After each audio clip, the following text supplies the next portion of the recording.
issiqda qat'iy rad qilg'ili bo'lmaydigan muz qaymoq qilishni uyutib qo'yaymi? Men qilgan usulda qilib yesanglar ziyon qilmaydi. Ham ta'mini hech yerdan pulg'imi setib ola olmaysizlar, jumo.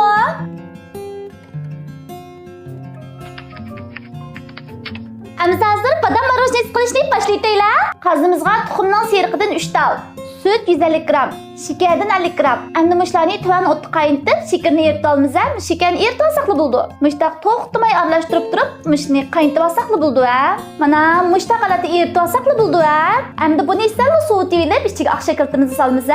Mana sovuq mushni ilman alat kelganda endi oq shokoladni to'kib olamiz. Oq shokolad 40 gram. Endi buni to'kib yaxshi aralashtirib eritib olamiz. Mana qaranglar, to'liq eritib oldik-da.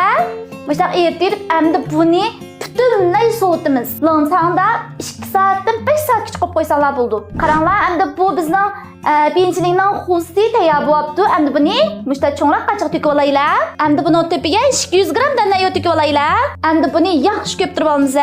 Mush savirchan bo'lib, obdan ko'ptiringlar.